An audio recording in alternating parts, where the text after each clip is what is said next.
Hi there, this is John Drew here from the Twiglet Zone, and today we are bringing you a galactic artist. What is a galactic artist? Well, that is someone who channels art from different planets, from different beings, from different universes. Sounds interesting? Fantastical tale, accompanied by a savory snack.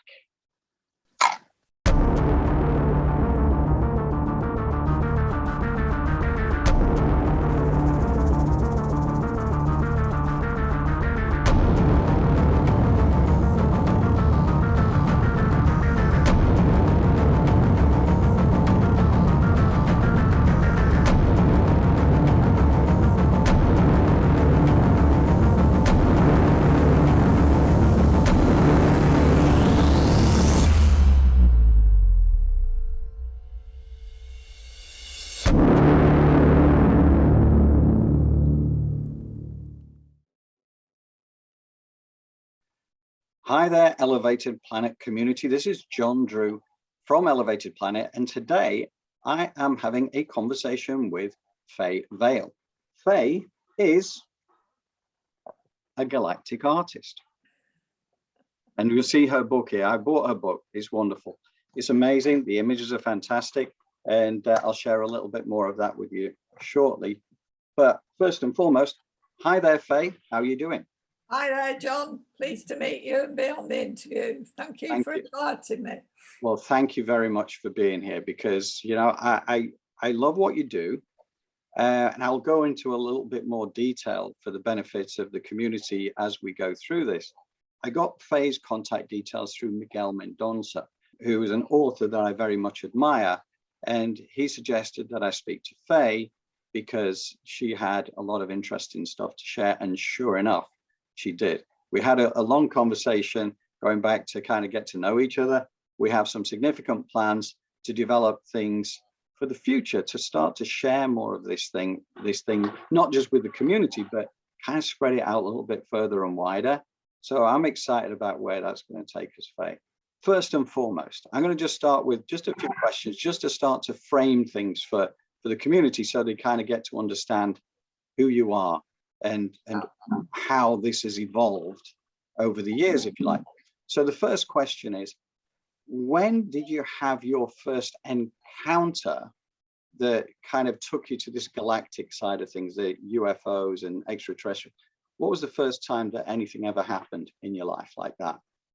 Well, not until my main UFO encounter, which was in my early 20s, did I ever think about anything like that. But going back after it happened, it brought up old memories. And right. I remember when I was about 10 years old, when we went on holiday, Mum and Dad always booked a caravan. Right. Or a trailer park if you're in a trailer if you're in America. Yes, yes. So I remember them days. You would have the caravan on a park, but there'd be a washroom. Yes, I remember those days. So if you wanted to go to the toilet, you had to go out the caravan and to the washroom. Well, because it was such a big park, and lots of the caravans or trailers looked the same, when I wanted to go to the loo, I'd count the caravans on the way down so I could count it back and find the right one. Right, yeah, because they did pretty much look alike, right? That's it. And the only thing I can remember is this particular time, it was early evening, but it was still light. And I made my way to the washroom, counting the caravans. When I came out, it was pitch black, and it was really dark. Wow. So I was wandering around for quite a while, couldn't find the caravan that we were in. And by that time, I was getting a bit panic stricken. Yeah. But when I got back, apparently I'd been gone for a long, long time. Wow. And I'd never remembered that before. So was that the start of it and a missing time. Yeah, missing time incidents are quite strange, aren't there? Or maybe there was a portal in one of those cubicles or something like that in the toilets.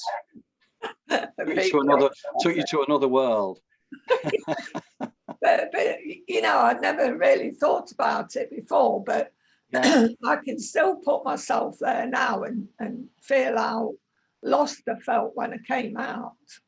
You know, what makes me think about this as well, because I know that you have a good friend who I've also been in contact with recently, who's Alexandra, yeah, and Alexandra von Helberg, and she is like a hypnotherapist. That's right. Right, and I know that where missing time is concerned, a lot of that hypnotherapy sometimes uncovers what was going on during that lost time. Is that anything that you've ever kind of pursued at all? Once when I first moved to Glastonbury, Mary Rodweller, who's a friend of mine, who I met accidentally when she was at a conference in Glastonbury. Right. She messaged me and said she got a student coming to Glastonbury and would I welcome her and show her around, because she was coming from somewhere else. And this girl had just finished a course with Mary doing regression. So the girl stayed with me a couple of nights, and she asked me if she could do a regression on me, and she did one then. Right. First time I've ever had it done, but on the regression, I did remember that I'd been on the spaceship. Right. I never knew that before. Yes. And it unveiled a lot of things. Yeah. That's kind of what I recall from reading a lot of the books by Dolores Cannon, you know, who did a lot of this stuff, and she was regressing a lot of people. And, you know, there was a lot of mundane stuff within that, you know, thousands upon thousands of relatively mundane past lives and various other things. But occasionally something would come up where, particularly if there was lost time or something, and you would find that person had gone onto a spaceship, and that this would come back to them in later years through this hypnotherapy. And I find this fascinating because, for a start, you know, whenever these things happen, there's obviously a defensive blocker that comes in that does not allow you to remember anything that's gone on. Yeah. Because it's probably going to just be too much, right, to actually take on, particularly in this 3D world that we live in, right? We have a very narrow view of life and existence when we look at it through a typical 3D lens. And it's only once you start to dig under the surface, you realize that everything is so much bigger and so much more magnificent than it is within our narrow range of senses of vision, of touch, of feel, of smell, and taste. We have very narrow senses. An entire universe exists outside of those range of senses in different dimensions. And I find it incredible, and I love it.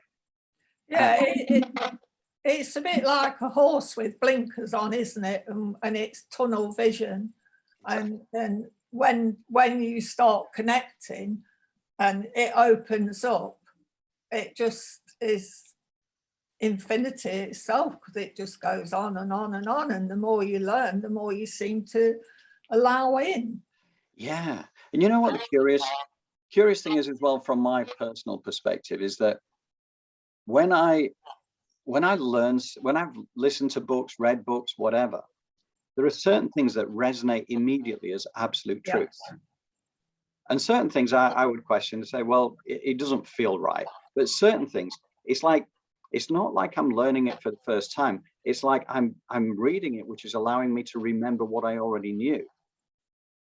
And it's an odd sensation, but it kind of comes with almost with 100% certainty that what you've just experienced, read, heard is truth.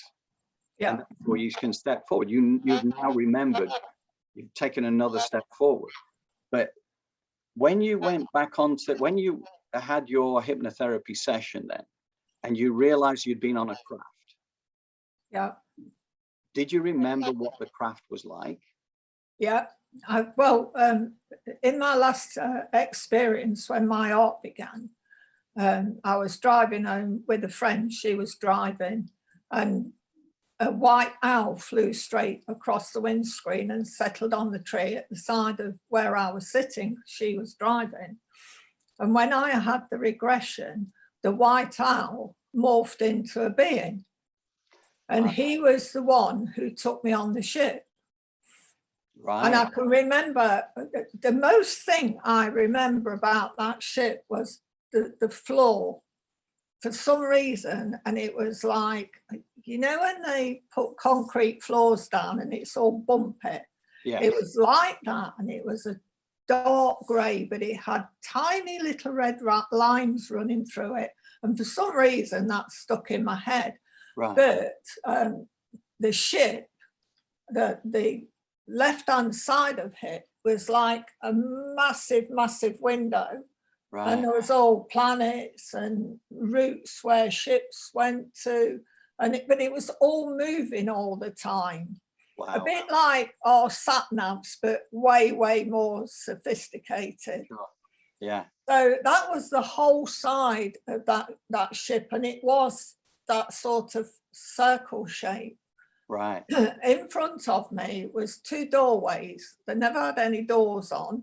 There were just two arches like that, but they obviously led to somewhere else. And then on the right-hand side, it was just like a mass of different gadgets and different stuff, touch things, you know? Yeah. Yeah. And I did know there was beings on board with me, but I never saw them. You know, it was a bit like when you stand in, say you're in a shop and you're in a queue to purchase something, somebody stands really close behind you and you don't see them, but you know that they're. Yeah. And it was that feeling. So I never really saw the beings on that craft, but I can remember distinctly what it looked like. Yeah, it's interesting, isn't it? Because again, we know that everything is vibration, right? Everything is, that's what we are. We're energy vibrating at a certain speed, and we know that if it vibrates beyond our range, then you don't see it. And it's not that it's not there, it's just not visible to us because it's outside of our spectrum. And it kind of makes sense in some ways. If these were higher vibrational beings, they may not be visible to you, or could be that they've made themselves invisible because they don't want to shock or scare you as well. That's correct, because a lot of my drawings will come with a human face. But that's because they said that our brain accepts a human form more than it would their form. So you're absolutely right that they scare you if you saw what they were really like. Although I've had drawings of what they're really like, and they're not a lot different. Yeah. But as a human, it's easier for them to connect if it's something that we can recognize, because our brain instantly accepts it. Yes, yes, and that again, it's kind of one of the, if you think about, like, you know, say for instance, I've got Nala, the German Shepherd dog here, right? If dogs didn't exist and all of a sudden Nala appeared from nowhere, then everybody would be terrified about this terrifying looking beast, because it's just not a shape or a form that you're familiar with. Now, she's gentle, she's beautiful, but you wouldn't know that, right? So and this is the problem, I suppose, from a mankind perspective. We fear what we don't understand and what we don't know intuitively, which is part of the problem, where, you know, fear is like this man-made emotion that we have to get over, right? And the more you can kind of identify with the fact, with the enormousness of the universe and the multiverse and everything else that's out there, and you can approach it through a different lens, and this is fantastic. We are part of this journey. And this is the other thing, that this is something that I keep talking about, because to me this is a really important point, which is we are immortal beings having a human experience. Yeah. We can take a variety of forms. We just happen to be in this one this time around. And it could be that last time around we were extraterrestrials, or we were in a past life on this planet, working our way through karmic kind of circumstances to evolve to a higher level. But nevertheless, that's when you actually take that in as a fact, that we are immortal spirits having human experience rather than the actual physical vessel, then you start to get it. That was a major point of enlightenment for me, was understanding that I am not this body. I am just occupying this body. That's right. I love the fact that I have this opportunity to have this life through this particular time on the planet, and I love it. But part of the joy comes from the fact that I know this isn't necessary. This is me for this existence, but the fact is I go on. This is not the end. So therefore, you don't need to fear anything. You know, if I was to die in this instant, I wouldn't. The physical body would go, but I would carry on. I would just go to the next. Yeah, I totally believe that as well. Well, I don't believe it. I know it. Yes. Yeah. And that's the point, because people don't always get the fact that how can you know that? How can you know that when you don't know until you die what's going to happen? So that's where I think a lot of people struggle. But I agree with you. I'm 100% sure of the afterlife. I'm 100% sure that I am just this electromagnetic energy that fires up this 50 trillion cells that makes John Drew, or part of it, because then there's a higher self. There's all these other teams that are here to support us. I mean, how incredible is this? And at the same time, we've got alien life forces, we think. I mean, we think of them as extraterrestrials. They think of us as extraterrestrials because, you know, to them, that's what we are. They're just a different form of being, which is it, you know, comes from the original same source, and we're all going through different versions of existence, I suppose. Yeah, that's correct. I mean, we may be in an animal's body next time. We could be a plant. We could be a planet. We could be anything. It's exactly where consciousness takes you. Exactly, and that's a very good point, actually, because you know we know that planets are living and breathing. That's right. Themselves. Gaia, Mother Earth, who's communicating with all the other planets and systems around during this time of evolution. Now, I know all this sounds fantastical, and this will go out under the Twiglet zone, but nevertheless, to me, I love this. You know, to me, this is kind of fact, and I would love to have had an experience. Say I've had an experience. I'd love to say I'd seen a UFO. I'd love to say I've been on a UFO. I'd love to say I'd seen an extraterrestrial. None of that. But it doesn't stop me from 100% believing that all this is true. Anyway, I digress.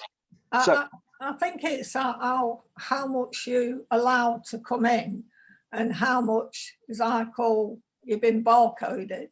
Right. We're all barcoded. As soon as we're born, we're told what sex we are. This is your mother. This is your father. This is, you go to school, you grow up, you meet a partner, you have children, this, that, and the other. You go to work, earn your living, and it's all there. And it's all them little barcodes. This is you, but that's not really you. That's you in the corporate world.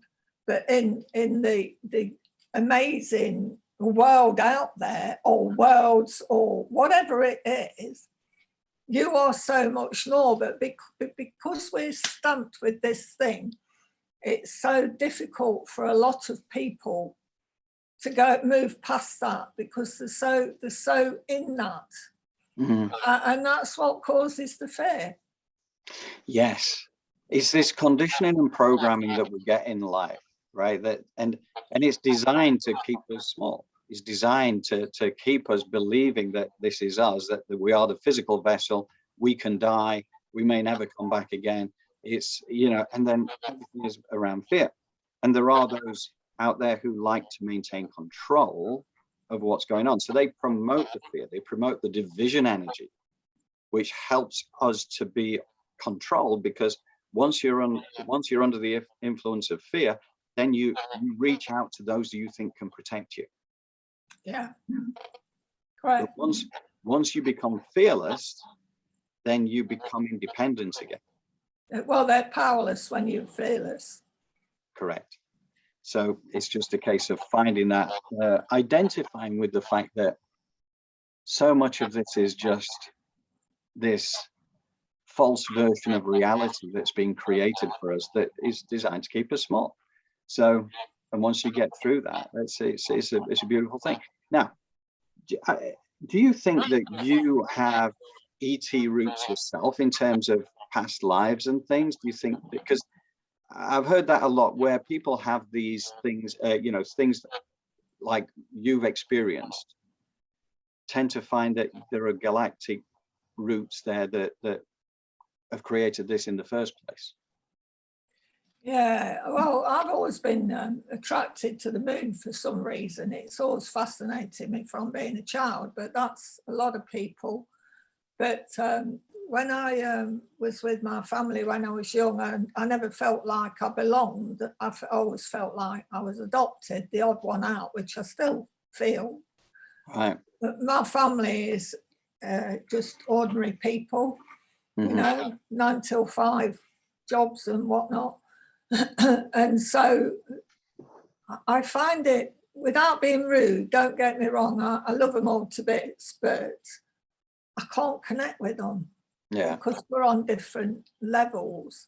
Yeah. And if I think back to maybe where I came from, I never think that I came from a planet. I always think I came from a starship, and that was where I lived. And it was like, you know, like when you watch Star Wars or whatever, and you got these massive ships like cities. I've always felt that's where I was.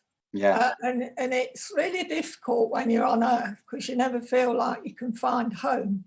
No.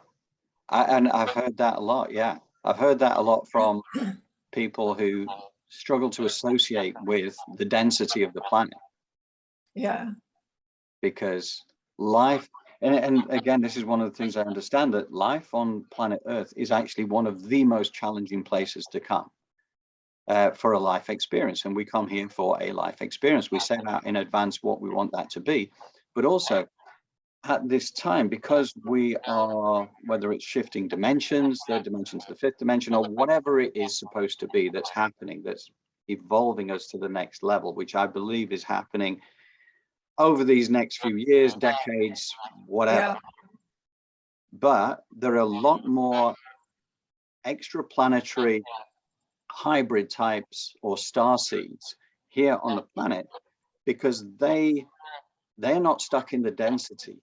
You know, if for those of us who've been in past lives for thousands of years and we're struggling our way through getting out of karma, there's been a lot more beings introduced as, you know, into human entities to help with this, because they are not bogged down in karma, because they're not caught up in the programming of life to the same degree. But honestly, I've also heard that it's a big struggle for those people, because a lot of them just want to end it or want to commit suicide because they can't associate with the density that is on this planet. Yeah, that's correct. There's so many pressures on people today.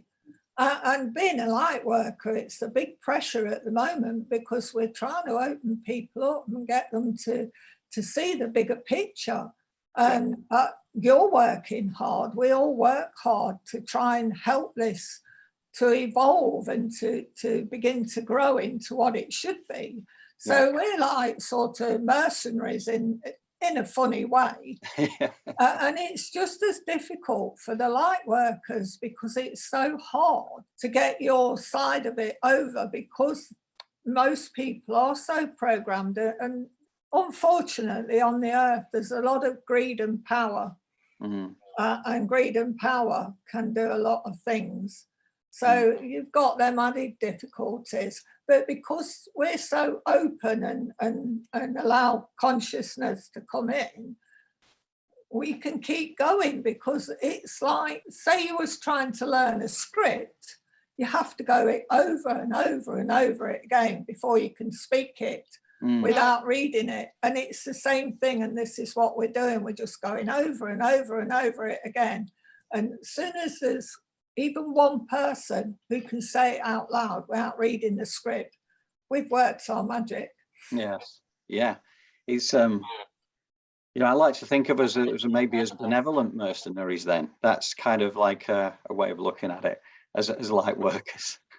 But one of the things that I feel that I'm on this journey because I represent the mainstream to a large extent, because I spent 58 years as very much in the mainstream, stuck in that world of corporate type of stuff, of the working long hours, of doing all that kind of thing and not realizing any of this stuff. The last 4.5 years has been, you know, a vast learning experience for me, and it's fantastic and I love it. It's totally opened me up. But I can still go back to when I was like 57 years old and realize I knew none of this stuff. And so I can kind of go back and say, well, I respect people's view for them to think this is deluded nonsense, because that was me not that long ago. Now my mindset is kind of completely different, and I'm excited about the future. I'm excited about everything we have ahead of us, and I am excited about this journey of continuing to take the message out there. But I'll never be preaching, because I feel that's wrong.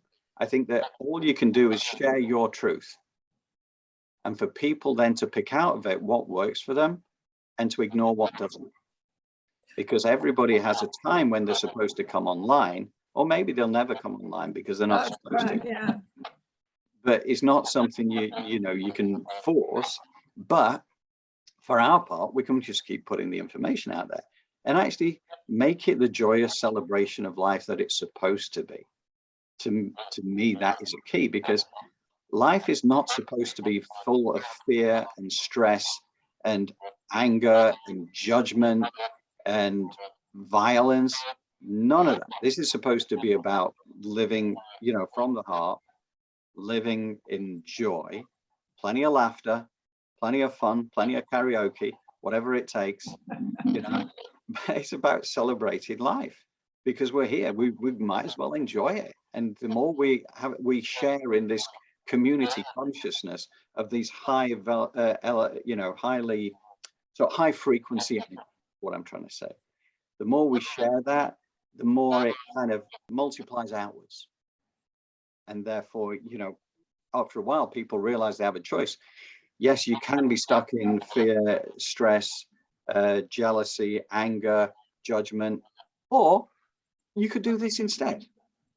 You have a choice. I think now, going back to saying like that you worked all them years in a corporate job, we've all done that. And of course, we've got to do that part of it, because how are we going to understand the earth if we've not experienced that? So whether it comes later on in life or you're a starseed and you're born straight into it, it doesn't really matter, does it? It's just that some of us have different learning to explore than others. And then when the time's right, the rainbow suddenly appears. Yes, yes. It's quite amazing. It is quite amazing. So you've been on a spaceship and you remember aspects of that. Did it feel good? Did it, you know, when this came back to you through the hypnotherapy session, how did it feel to you at that point? Was it like light bulb moment? It was quite confusing. It can be a bit confusing, because you always think something that dramatic that you wouldn't forget it. It'd be the first thing, you know, when you have a dream that seems really real, you wake up and you can remember it like that. So it's quite confusing, because you think, I mean, my first UFO experience, I saw the craft and I watched it for a good 5 minutes, closed the door, went to bed, and never thought about it the next day. But you would think something that important, you would have woke up next morning and you'd been saying, oh, something really strange in the sky. Nothing.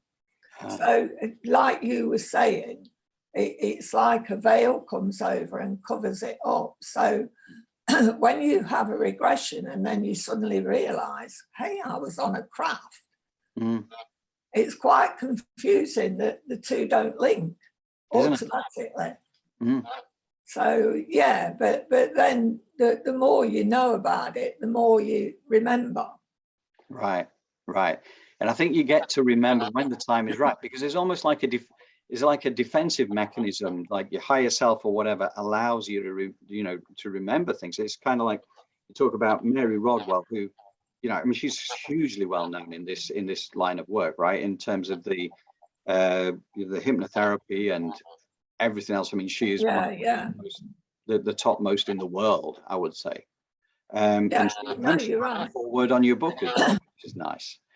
But the coincidence of her having the student come to Glastonbury to put you under the, to give you that first ever progression, to my mind, that wasn't a coincidence. That was a synchronicity that was supposed to happen that enabled you to remember because the time was right to remember. No, you're correct. You're correct. I think that too. But then when I look at it, when you're under regression, you're not actually aware of your body. So like straight away, we're taken out of the stress of pain. And I know a lot of people who have had stuff done to them on spaceships remember the pain and that.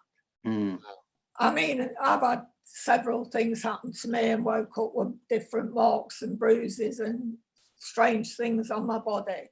But I've never remembered how they occurred. I can get up in the morning and I've got a mark and I think, how did I get that? And I know I've only been to sleep, but now I know that after a couple of days it will disappear. But the way I accept it, okay, a lot of people say, but they've not got permission to mess with our bodies. Okay, maybe they're not, but subconsciously, maybe I've said they have. Right. Because when I look at it, as humans, we examine and we look at species to learn how they live and what they do.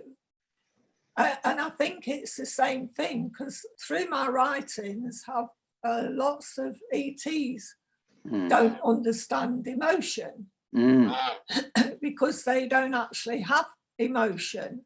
And so we're sort of an experiment to some species, but in a good way.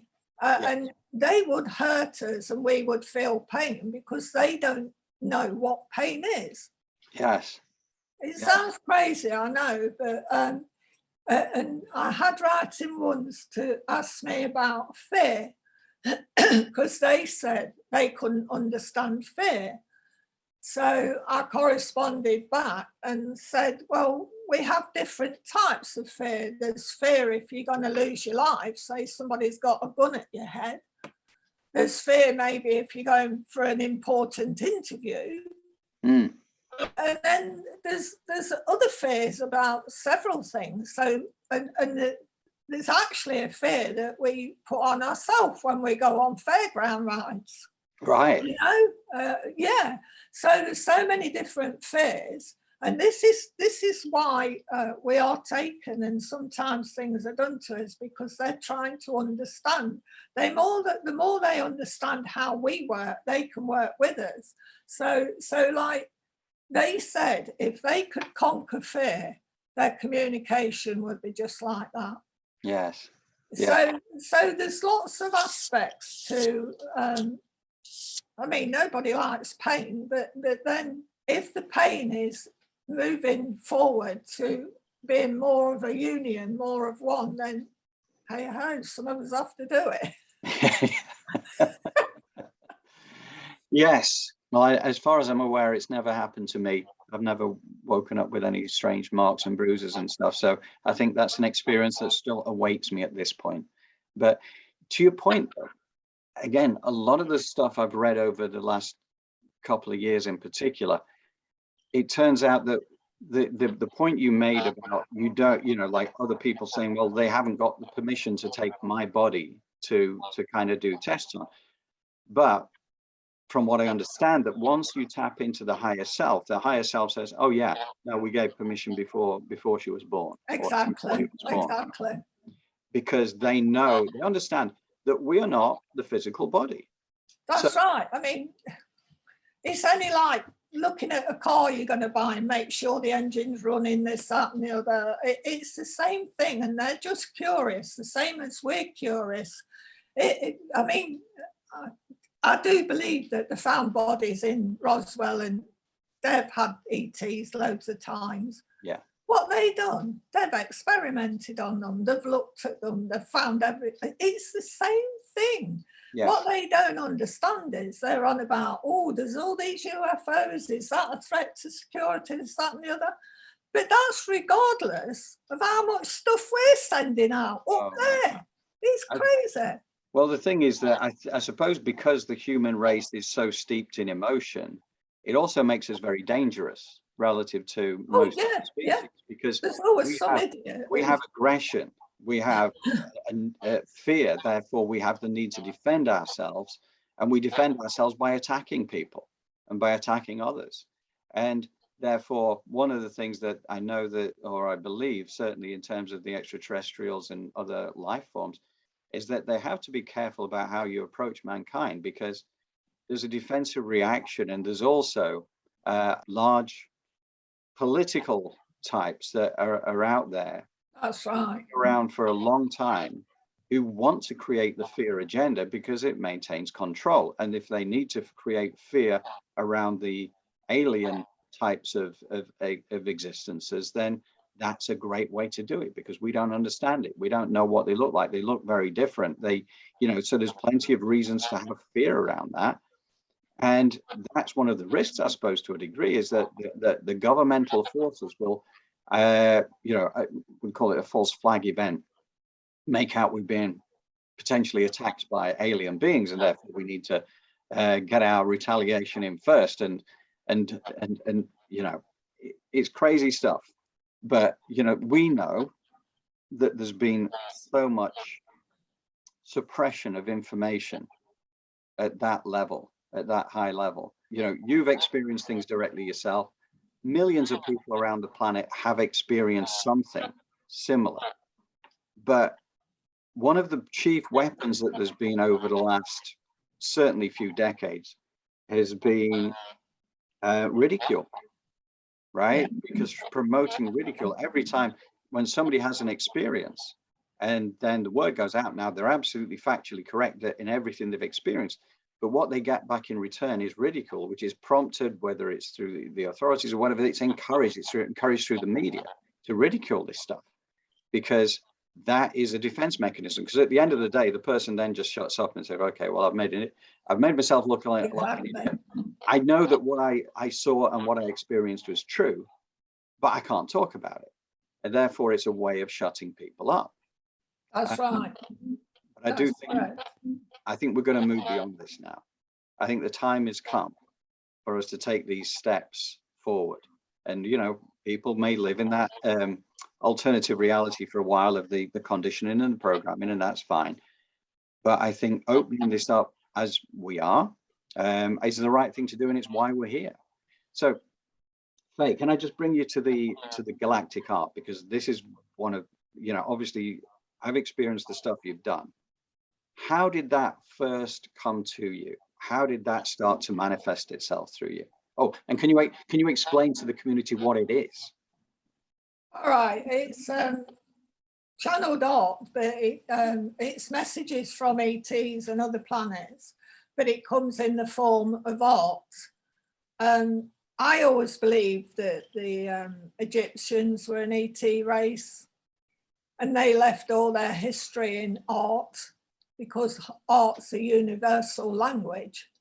So because of that difference, they were very clever and decided to give images, which everybody, no matter where you live on the planet, you can look at that image and it can speak to you. So that's very clever. But when my art first came, I did it left-handed, and I'm a right-handed person.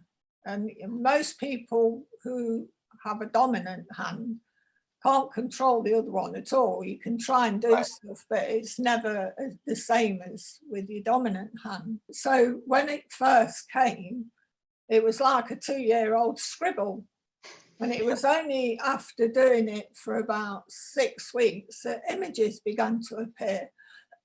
But that was done really cleverly, because the ETs, if I'd have been drawing in my dominant hand and I would have done a line, and my brain would kick in and say, oh, that shouldn't be there, so I'd want to rub it out or scrub it off.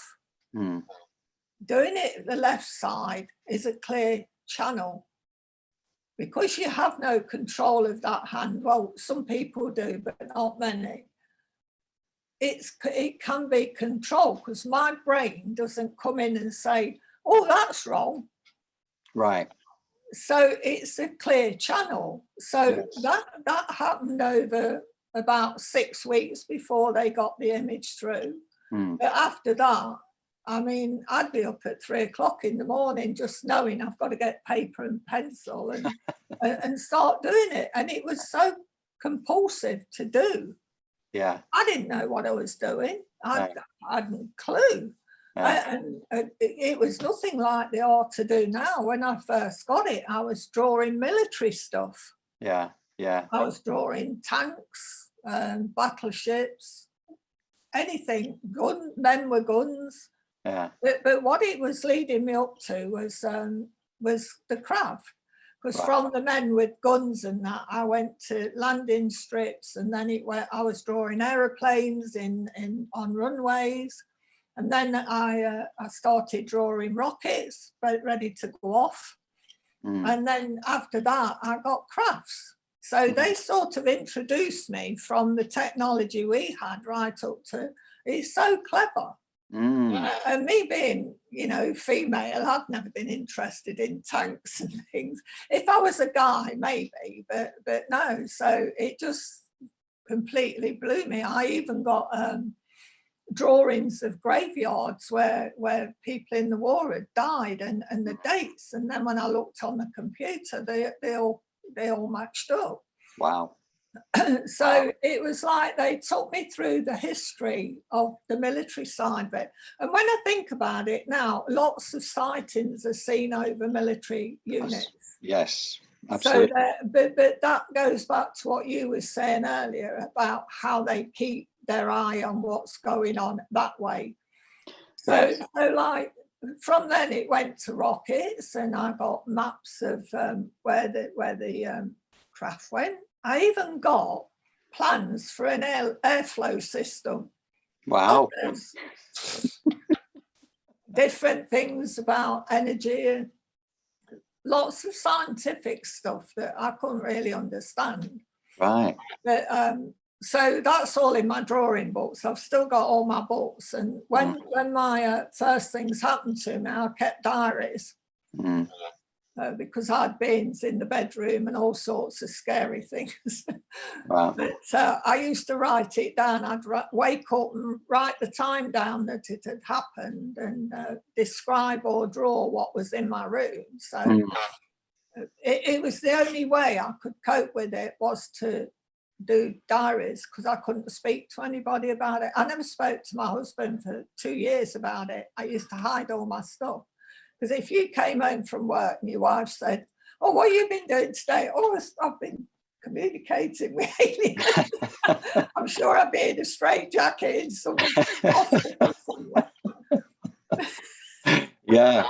Yeah. So, like you say, it's a lonely road, and it can be really confusing, because you don't have anybody to talk to. So like when people like us meet, it's just amazing, because it's like family, because you can just babble on and they completely understand.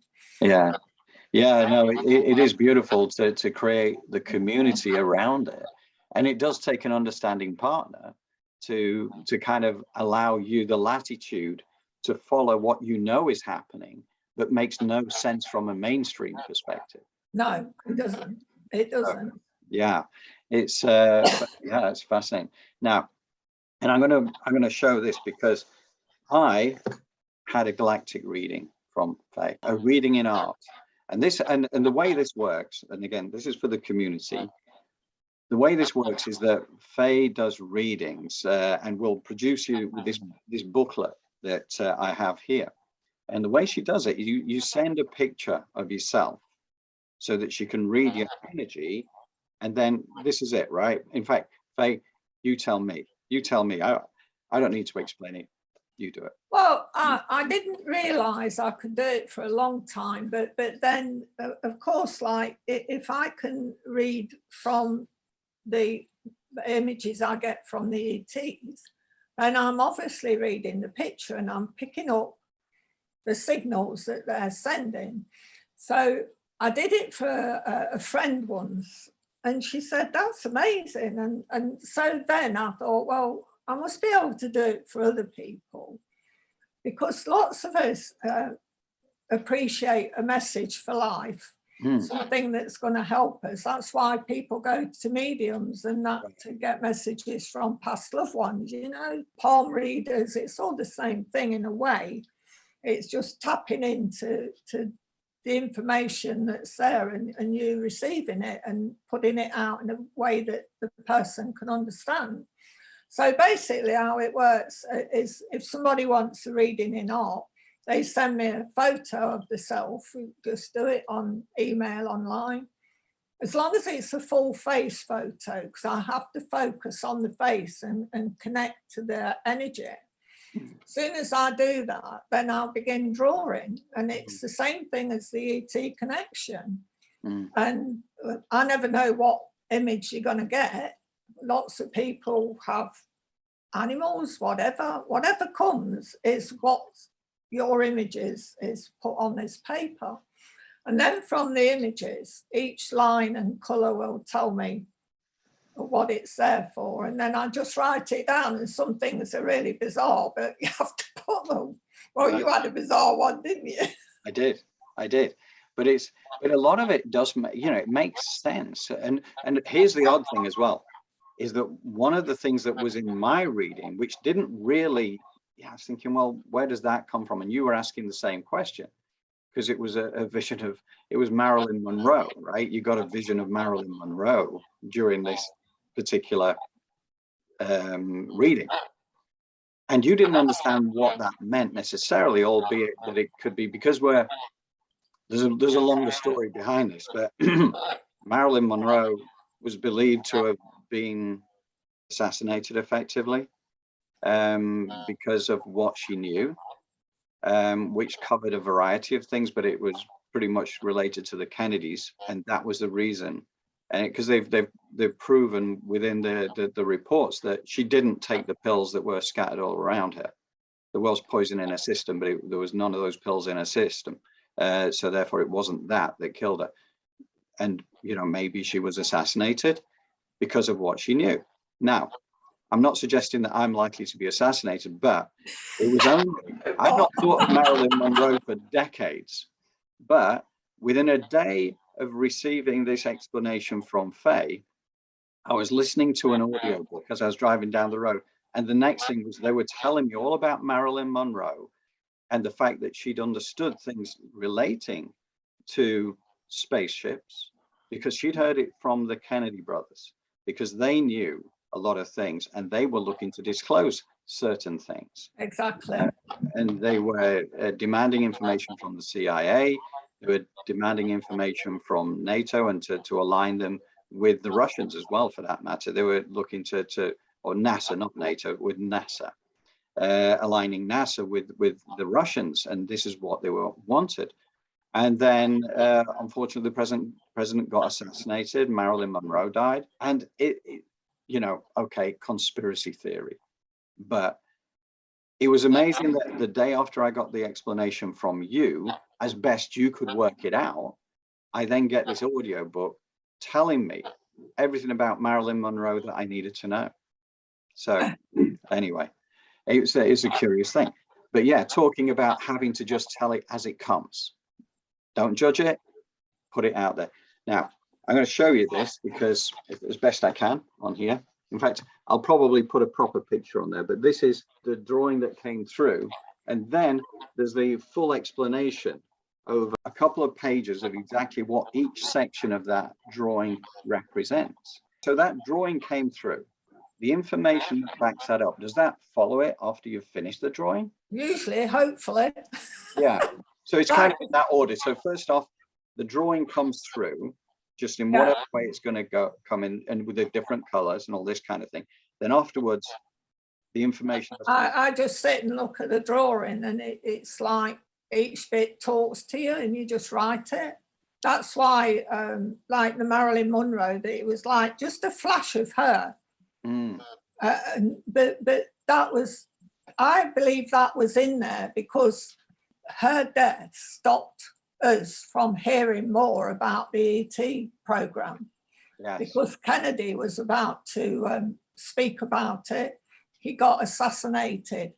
And she knew, because she had that long affair with him, and she was ready to speak as well, and the same thing happened.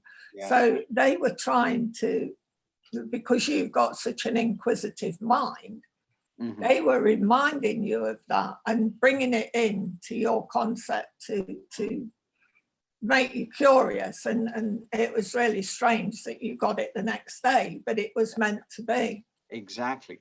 It's a bit like with that, we're talking about that hypnotherapy session you had, that was supposed to happen. That was supposed to happen. You know, there's things that you out of all the things that come on the radio. Yeah. Synchronicity. That's what it is. But yeah, and then there's the reading that goes on beyond that, which is like the personal reading. And there's cards as well. There's a galactic card section, right? Yeah, I did 2 packs of galactic cards.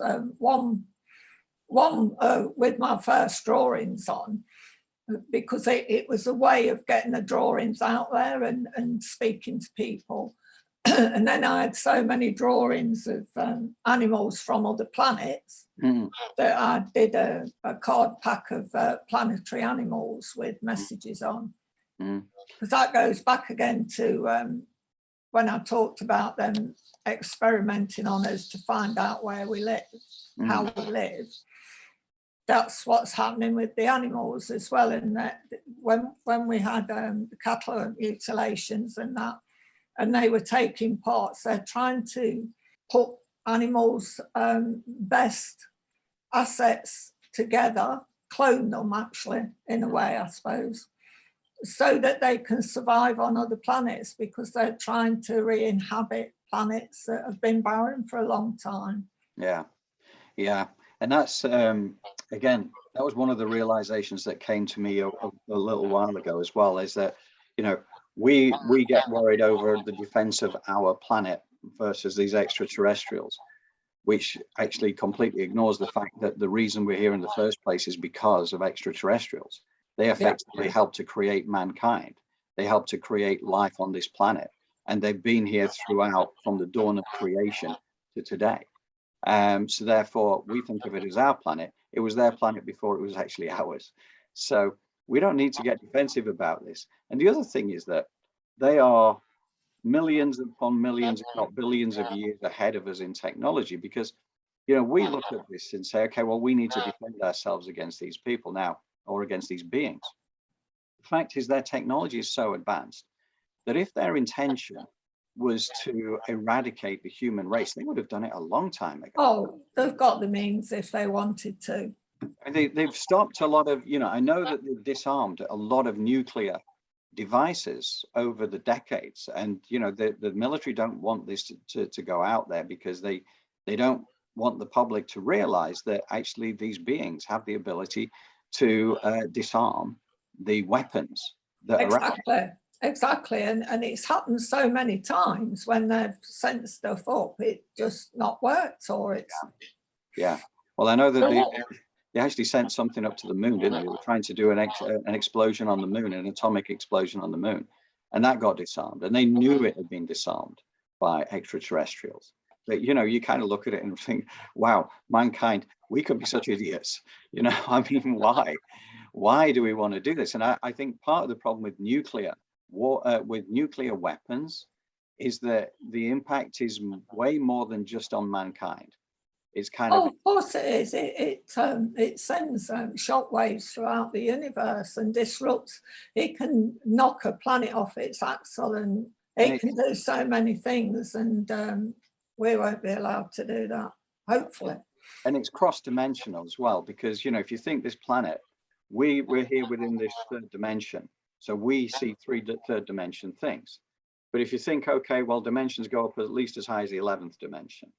And you got fourth dimension, fifth dimension, which is our next target, if you like, to be more of a light being in the fifth dimension, which is more, you can't have dense emotions there. That's what I understand, is you can't have fear and anger and judgment in the fifth dimension. It doesn't exist. It has to, you know, it has to be a higher frequency type of existence. So once you get beyond that, you know, it gets down to, I suppose, the purity of it. You think of unconditional love, of joy, of celebration, all that kind of great stuff.